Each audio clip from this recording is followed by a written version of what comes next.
I've just been told from my team that we've just gone live on the live stream. So hello, everyone, and welcome for everyone who's joining us today for the last keynote talk of the Biodiverse Festival. I'm very pleased to introduce today's speaker, Sheena Talma. But before we can dive into her talk, I just need to go through a bit of housekeeping about the live stream, and then I will hand over to Sheena.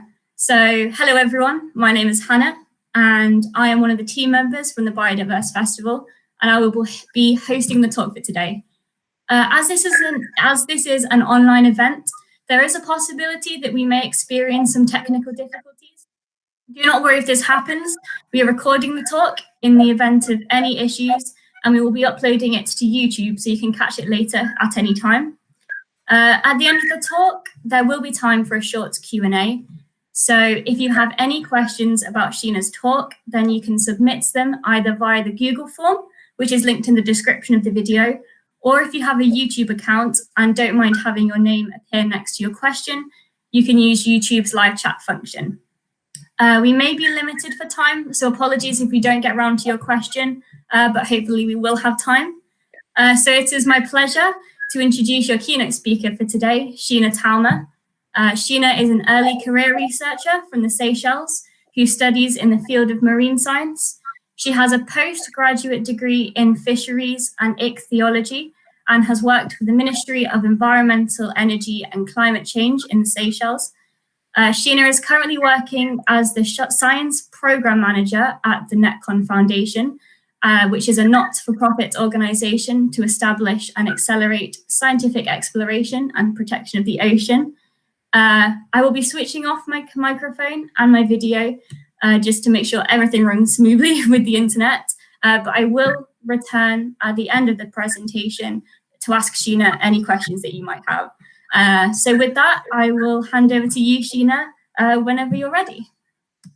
Great, thank you so much, Emily, and thank you for that introduction. And I'm really excited to be here with everyone today. I'm just sharing my screen.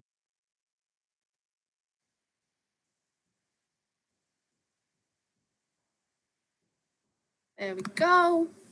And yes, thank you so much for having me. I am so honored to be here. I watched most of the presentations this week. They were absolutely amazing. And I'm so honored to be part of the lineup of keynote speakers that covered so many different topics this week. So I'll be talking about two specific projects that's very close to my heart. And as the title would suggest, those happened above and below water. So for those of you who don't know where the Seychelles is a group of islands spread out between 4 and 10 degrees south of the equator. And it's made up of two main groups of islands. These are granitic islands, as you can see in this photograph at the bottom, which means it has really high mountains, and it broke off the continent of Africa and Asia millions of years ago. But we also have another group of islands called the Coraline Islands, and these are also what we refer to as the outer islands. Now, these islands are low-lying, so they're very different to the granitic islands, and most of the activities that happen in this area are around tourism or fisheries, and a lot of our marine protected areas are located in towards the outer islands. So I grew up in the Seychelles on one of the granitic islands, Mahe, which is the main island and where the majority of the population lives. We have a population of 95,000 people, and growing up here, I think most children and adults really want to go to Aldabra. So Aldabra really is the hero of the two tales I'll be talking about, or the two expeditions I'll be talking about today. Now, if you want to take just 1 minute and close your eyes, and I'm going to try and describe this amazing place to all of you so I can take you there with me and remember this amazing island. So if you can imagine getting onto a plane from Mahe, if you don't forget that Mahe is quite far away, and we're gonna fly to Aldabra. So we get into this very small plane, and there's room for only 14 people. You're very lucky, you're sitting next to a window, so you can look outside, and we're flying over the Indian Ocean to Aldabra. And Aldabra is about 1,200 kilometers away from the main island, Mahe. So on our journey to the island, all you see is this blue expanse of water, and we land on Assumption, an island in the Aldabra group, and it's the closest island with an airstrip next to Aldabra. So we disembark off the plane and we get into the back of a pickup truck, and we make our way to the pier, and it's a very small strip on the coast, and we get onto the boat. Now it's a beautiful day. The sun's out, which I'm sure for people who live in the UK or anyone experiencing winter right now is hard to imagine. But the sun's out and the sea is absolutely calm, and we're making our way to Aldabra. And as we approach, there are spinner dolphins that are jumping in the bay. We see a thin outline of this coastline with green tufts and sandy white shores. And it's a really good day, and we're really lucky because there's also humpback whales. And as we disembark in about 30 centimeters of water, there are black-tipped reef sharks right at our ankles. And we've arrived on Aldabra.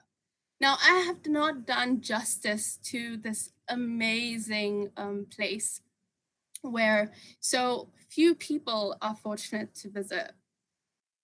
So why the fuss, you might ask? Well, Aldabra is special. It is the jewel in the Seychelles crown. It has been described as Sir David Attenborough as one of the world's wonders. And if Sir David Attenborough says that, then it must be true. It's also one of the only places in the world where you can get, with the biggest population of giant tortoises, over 130,000 giant tortoises that live on this island. It is the largest breeding site for lesser and greater frigate birds in the Indian Ocean. It's got a host of endemic and indigenous species. So it is really an area that is worth protecting and has been protected for the last 40 years. However, Aldabra is not being spared by some of the global dilemmas facing our marine and habitat ecosystems. So if you can see in this image, this is on the west coast, the west and southern coast of Aldabra, where plastic has been washed up to the shores. And this plastic debris isn't coming from the small island states such as Seychelles or Mauritius. A lot of it is coming from continental areas such as Asia and Africa. Now, the big thing is that Aldabra is stationed in an area where all the currents bring these washed up parts of marine plastic onto the shores. And it is affecting the wildlife that lives there. So all of these images are from Aldabra, specifically the one at the bottom with the ibis. It's got something around its beak, which means essentially it will never be able to feed again. This was taken on our expedition. So these are not photo ops, these are real photographs. So what can be done about this problem? And that's a question that SIF asked for a long time. But one thing we have to emphasize, SIF is the Seychelles Island Foundation. It is the managing NGO that looks after this UNESCO World Heritage Site. And it has a station on Aldabra with a very small population of people. Now, the reason for that being that while it is beautiful, Aldabra is also a very harsh environment.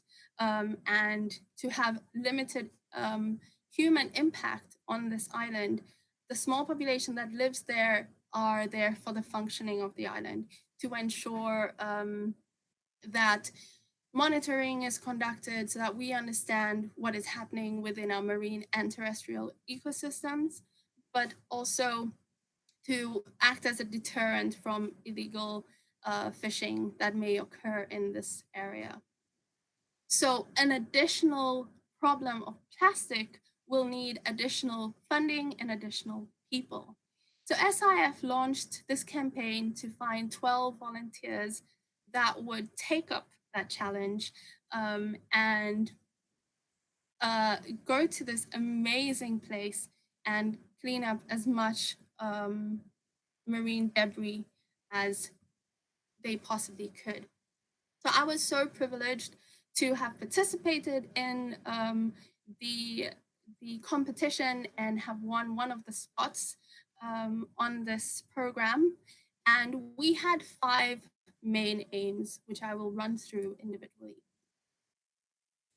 So the first aim, and perhaps one of the most difficult ones that I thought at the time, was to raise £150,000 within 9 months. So we launched this in 2018, and we only had 9 months to be able to gather this much money to be able to have the expedition.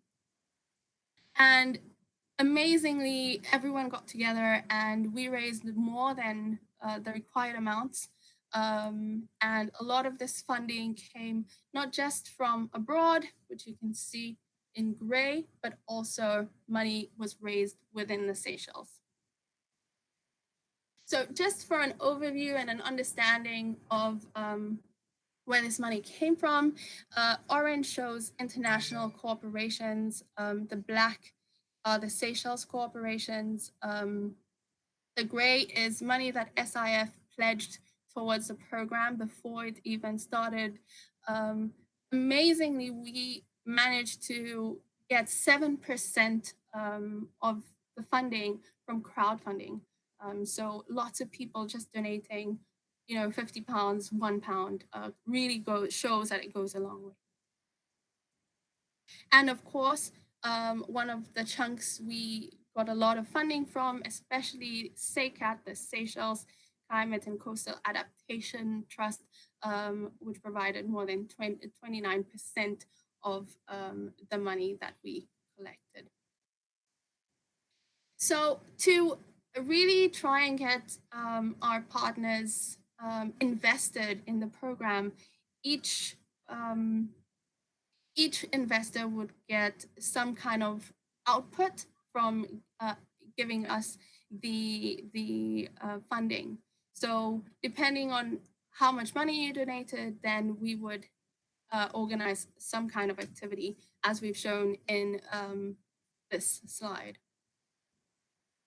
So the second aim was to raise awareness both locally and internationally. Now, the reason it was important to raise this internationally is because, like I said previously, a lot of this marine debris is being washed up from other countries. So it's important to shine a light on the effects that we all have on each other's boundaries. So our patron of Aldabra is the president of the Seychelles, and he took some of these images that we gave him to the G7 in 2018 to raise awareness about one of the many plights that is affecting the Seychelles Islands and small island states or large ocean states.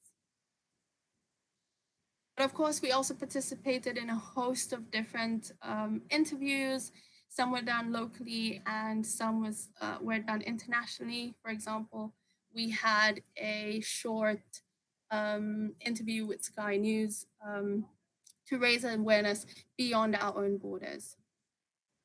My favorite part of raising awareness was definitely interacting with the amazing groups and NGOs that work in Seychelles to try and eliminate plastic, and also the youth of tomorrow that are keen to learn and interested to invest their time in eliminating this problem. So perhaps the highlight, of course, of it all was being able to finally get to Aldabra as part of this expedition. Now, I told you guys that, growing up, you really want to go to Aldabra. So for some of you, it might be really wanting to go and see the silverbacks in Uganda, or going to this amazing rainforest. For us, it's Aldabra.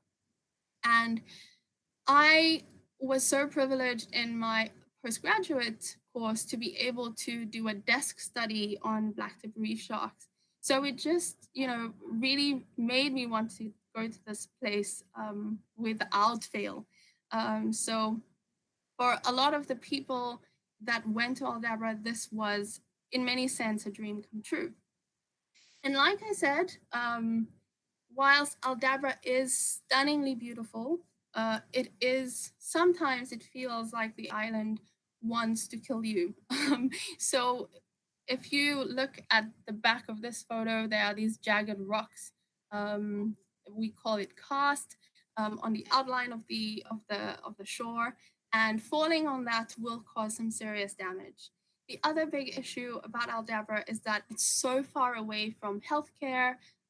So if anything does happen, it would take a long time for you to get to a hospital. So the operation that we had was, to the best of our ability, as safe as we could make it.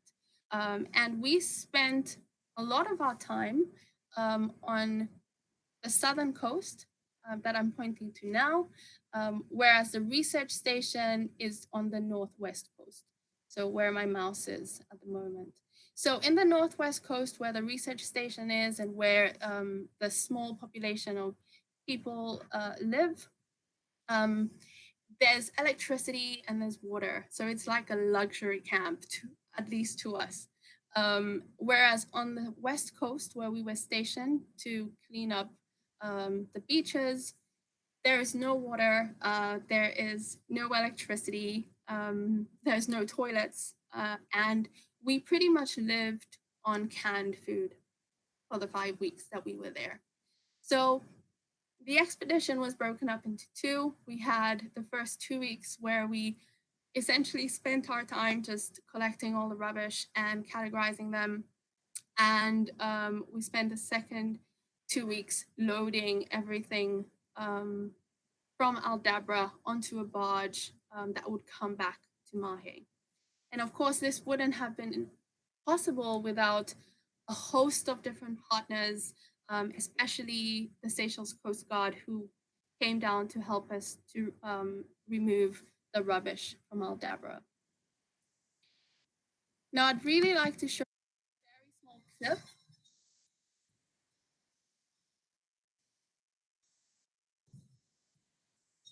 And I think this video really shows what I was trying to describe.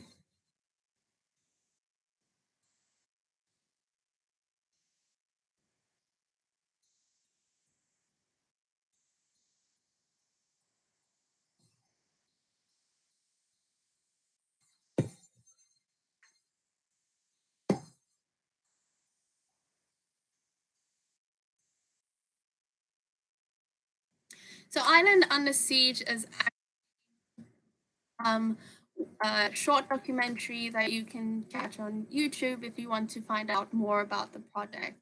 And it just gives a little bit of an overview of what we did while we spent our time out on Aldabra. So obviously we collected all this rubbish from these turtle nesting beaches. We collected a total of 25 tons. Our aim was 50 tons to begin with, but that quickly showed to be actually quite impossible with only 12 people. So aim 4 was to reprocess the collected marine debris. This was a really ambitious part of the project, because one thing that we didn't want was just to take the rubbish from one island and put it on another. So SIF, together with volunteers, ran a campaign to get people to come to the area where we were storing this 25 tons of rubbish on Mahe. And we had great turnouts. We had people from schools, teachers, and school children that would come through to repurpose some of the debris. As you can see here, they've made flower pots and some really innovative ways of using buoys.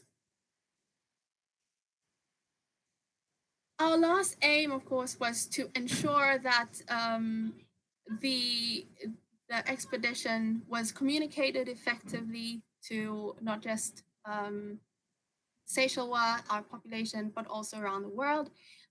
So we have a short documentary, An Island Under Siege, as I've said. We also have an animated short story, which is called The Song of Aldabra. It's very cute. If you want to check it out, it's on our Aldabra Cleanup Project page on Facebook. But we also, with the leadership of April Burt, who is doing her PhD on the results gathered from this expedition, we managed to publish the first paper, which is The Cost of Removing Unsanctioned Import of Marine Plastic Litter to Small Island States. And the importance of this paper was to again highlight what it costs to these small islands to remove all the plastic that is accumulated from other countries. So we have a very short abstract, which I'll play just to give you an overview.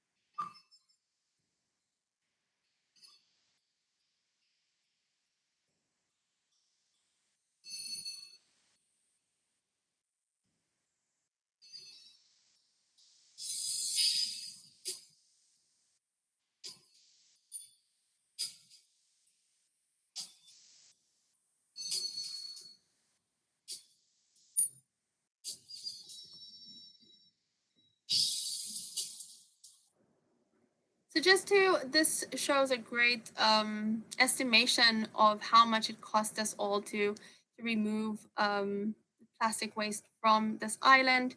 I think a really big figure was that 83% of the 25 tons that we collected was actually from the fishing industry, and 7% of that was flip-flops. We collected a total of more than 60,000 individual flip-flops during the expedition.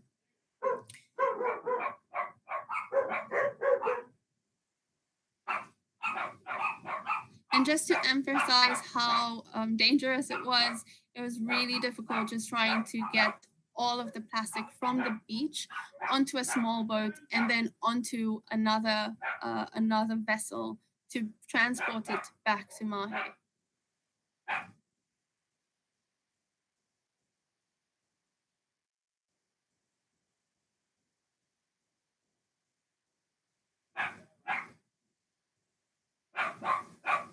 So that's what 25 tons of rubbish looks like. I was extremely fortunate because I got off that one expedition of the Aldabra cleanup project, and I apologize for my dogs, the Aldabra cleanup project and onto another expedition immediately. So you must be wondering, why didn't people just space out these expeditions a little better? Now, both expeditions happened during the same time period, between February and May. And the reason for that is because that is there's a really that's the best weather window, essentially. So that's the reason why both expeditions happened at the same time.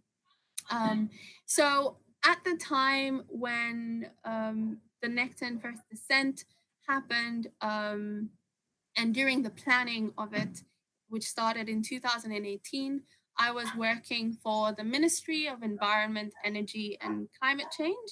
And I was assigned to this project to help co-organize from the Seychelles side.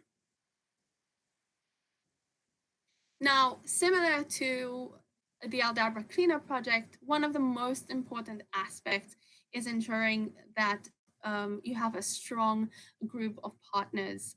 Nothing is possible without the help and funding that comes in from all these different partners and organizations. Now, Nekton has three main aims, or three main pillars, and that is to conduct research, create inspirational content, and create a platform to enable knowledge exchange. And this is mostly done in three ways. Sorry.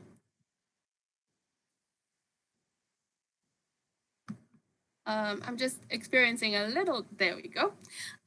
So it's done using a very brief overview timeline. So it's broken down into colors just for understanding's sake. So in the beginning is ensuring and establishing partnerships. Like I said, partnerships are key to ensuring that expeditions and any science collaboration is successful. So in this case, Nekton approached the government of Seychelles in 2017 already, gauging whether Seychelles would be interested in carrying out an expedition together, and looking at the Seychelles waters between 0 and 300 meters. So that was one of the first steps. And of course, one of the other time-consuming areas is planning the expedition and the main needs of the host country. So that took place over a year. Some of the first workshops and planning meetings were conducted in Seychelles with partners and stakeholders in the Seychelles, to ensure that needs were met. The smallest section of time, of course, is the field operations, which it happens generally over 5 weeks. And then the big chunk of work is of course using all the information that is gathered to generate results that can assist in policy making. And last and most importantly is presenting and disseminating that information, but not just the scientific publications. I think Dr. Mika made a really good point yesterday when she spoke about how we need to use the information that we gather in science and present it to the public and make it appealing and understanding and engaging. And also, one very important aspect to me personally is that all the data collected on expeditions with Nekton is open access, and all samples that is collected belongs to the country, and ideally is kept within the country, unless, of course, that country does not have the facilities. So, like I said, it took over a year to organize the expedition with meetings and just choosing which areas were of most interest for Seychelles partners. And we had this was the boat that we used. This is the Ocean Zephyr. And we had a whole host of different types of equipment on board and 50 people. So some of the types of equipment that we had were underwater cameras attached to submersibles. We had 2 ROVs. We had Newston nets to collect zooplankton samples. We had satellite dishes to enable communications to occur so that we could tell the story as it happened in the field. So the sites that we went to include Aldabra, and as I said, I got off the Aldabra cleanup project and went on to Nekton, and each of these numbers represent over here represent a different island, and the number is based on the locations that Nektons went to first. So they came from Mahe and then made their way down to Alphonse, then to Aldabra group, to Astorv, and then back up to the Aldabra and Amirantes group. And on board, to enable knowledge exchange between Seychelles scientists and the other scientists on board, there was a specific call that was made for the Nekton expedition. And this was facilitated through SECAT, the Seychelles Coastal and Climate Adaptation Trust, that gave up to 250,000 rupees, which is essentially around $25,000, to individuals that wanted to take part in the expedition and carry out additional research. So we had a great team on board. For example, Jennifer Apu, who is also a young scientist, wanted to research the predator abundance between 0 and 300 meters around Aldabra. The infamous Dr. Jean Mortimer, who is a turtle expert, very well known within the Western Indian Ocean, looked at seagrass abundance and it just the boundaries to which it was located on the expedition. And myself, I was looking at the abundance and diversity of fish larvae and fish eggs throughout the Indian Ocean, the Seychelles waters. But I think one of the most inspirational ways of getting people interested in the ocean, and Nekton is really clever with using this, is the use of their submersibles. Now the submersibles are used, and in this expedition we had 2 to generate information. Firstly, it's to collect data, to collect video data as you go from 0 to 300 meters, but also to collect samples at those different depths as well. But it's a really great experience to be able to be immersed below your own waters, and feeling of being in a submersible is it's very hard to replicate. It's like you're in a bubble. So like you're in the goldfish bubble, and sometimes we're too busy doing science that we miss the manta ray in the background, as you can see over here. And you spend about 2 to 3 hours, depending on the depth that you go to, taking footage along a transect if you're in the yellow submersible, as we used to say, or collecting representative samples of sponges or echinoderms or cnidaria at different depths, as you can see in this footage.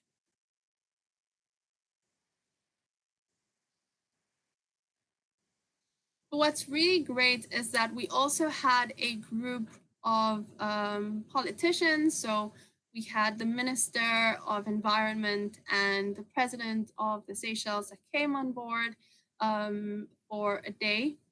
And they were also taken down into a submersible. They had to work as well while they were down there. But it really enables you to communicate about the ocean in a way that perhaps you wouldn't if you had not had that experience.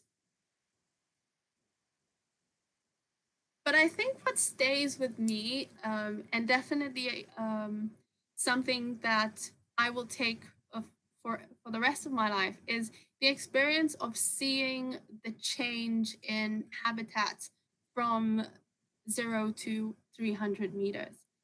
And for most of you, if you dive or snorkel, you'll be used to seeing this kind of metropolis, this vibrant kind of underwater city with lots of fish and lots of corals. If you're in a healthy area, all of this footage is taken from Astove, and we were dumbfounded by the fact that we saw no events of coral bleaching on these corals, and they just seemed so healthy. As you can see, they're just like clustered on top of each other, and just a vibrant amount of fish species was seen here.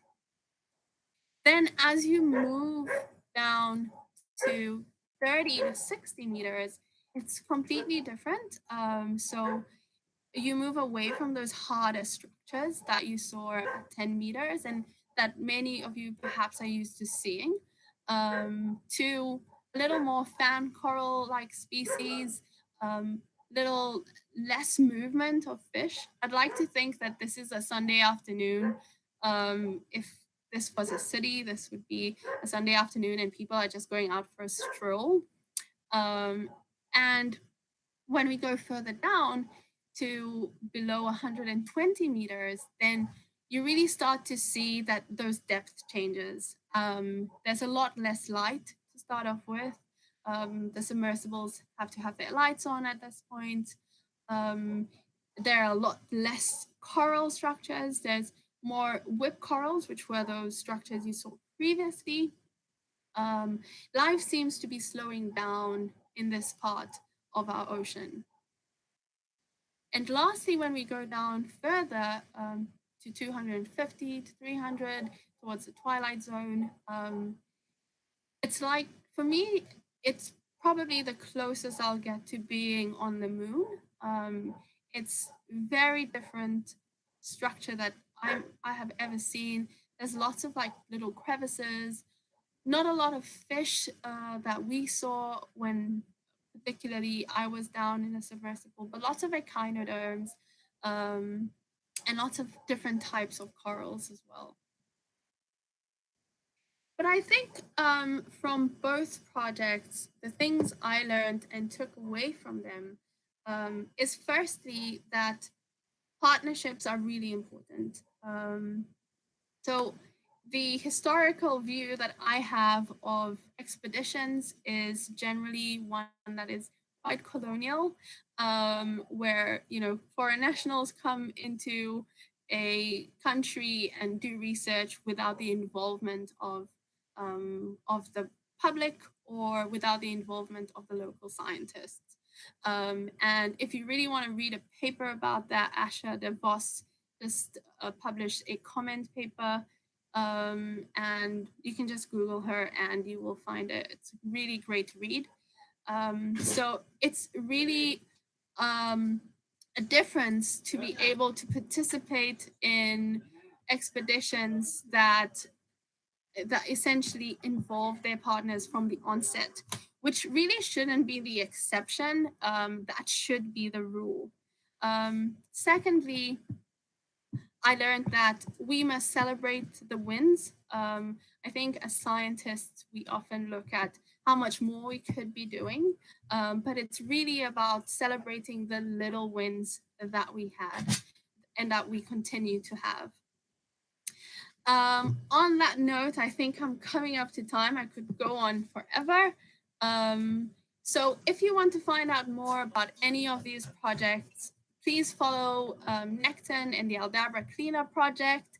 And you can tune into the Seychelles Ocean Symposium, which will be happening from the 9th to the 13th of November. And there are lots of publications coming up this year and next year, and a couple of short documentaries as well coming out from Nekton. So I'm really happy to have been able to share these two really great projects, and I look forward to taking your questions.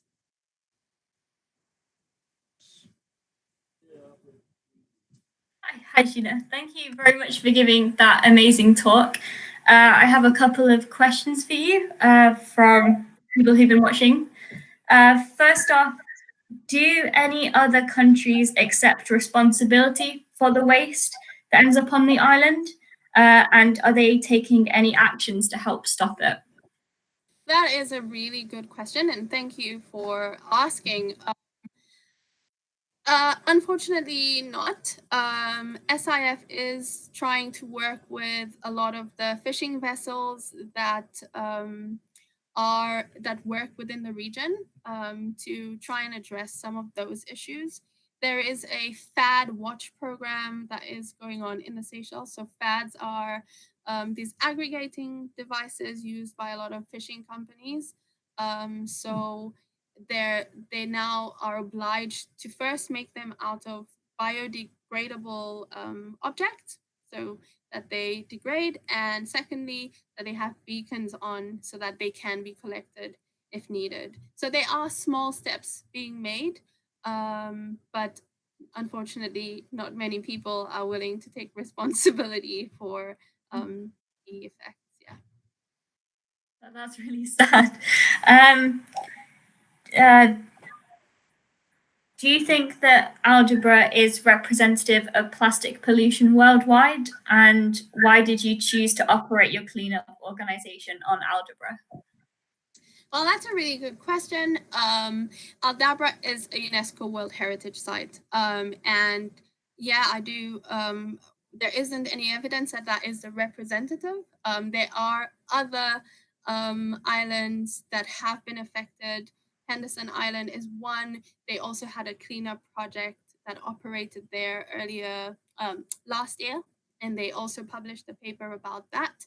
So you can check that one out as well. I do think that it depends where islands are located. So Aldabra is located in an area where currents will push plastic towards its beaches. Someone has asked, what has been your single most memorable or impressive underwater encounter? Well, that's a really good question, actually. Mine would be a manta ray. So the manta ray that was behind us when we should have been watching it, it came to the front after. So we did get to see it. Some people on expedition really saw some cool stuff. They saw thresher sharks and hammerhead sharks. They also saw mola molas, which are sunfish, which would have been my favorite thing to see underwater. But yeah, there were some really great experiences whilst being below the surface. That sounds absolutely amazing. I'm quite jealous that you got to see those things. Another question is, does your organization work to confront corporations specifically about their plastic pollution? Like, how do you tackle plastic pollution right at the source?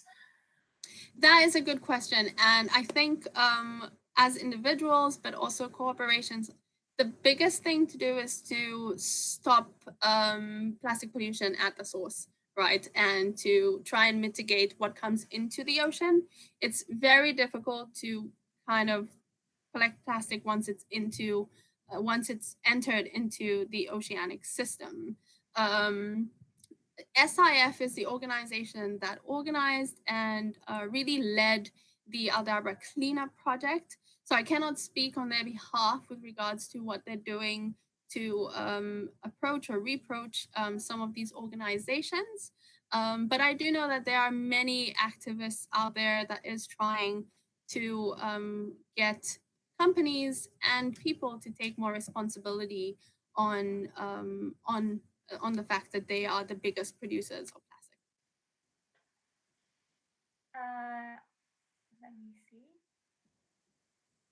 Do you know what people at home that are watching this personally could do to reduce plastic pollution that might end up in the ocean, like as normal people?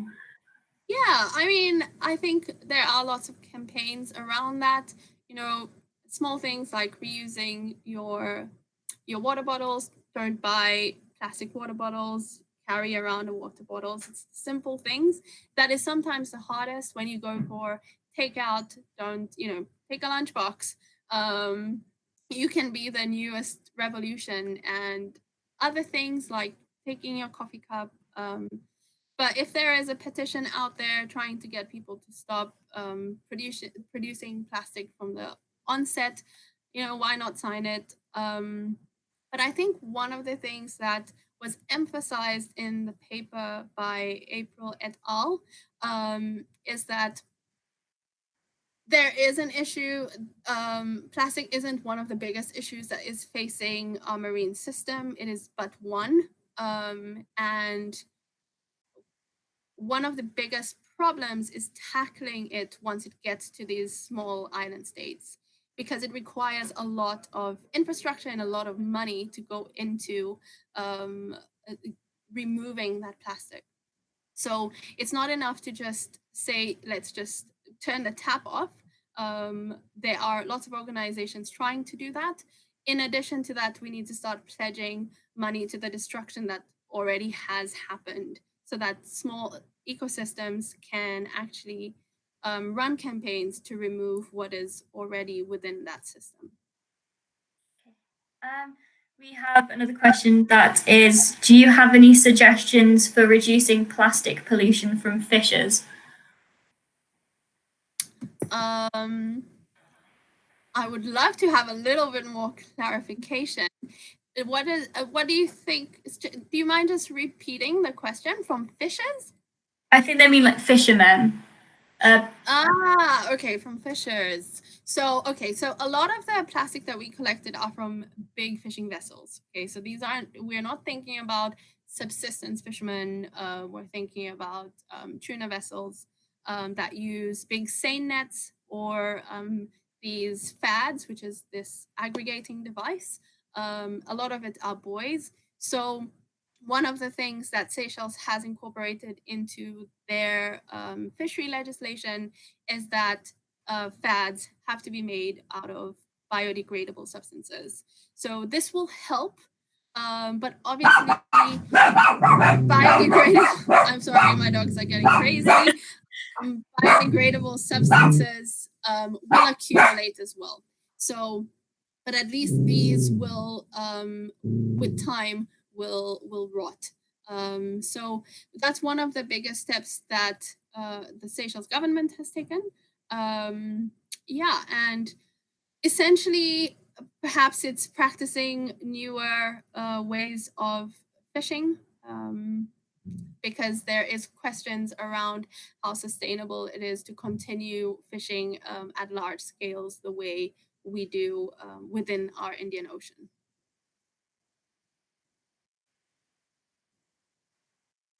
Okay.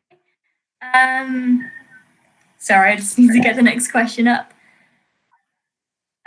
What do you do with the plastic waste once you've collected it? Okay, so all the plastic waste was put onto a barge that went to Mahe, which is the main island, and some of that plastic waste was repurposed. So we had schools that came through to adopt some of the plastic waste. We also had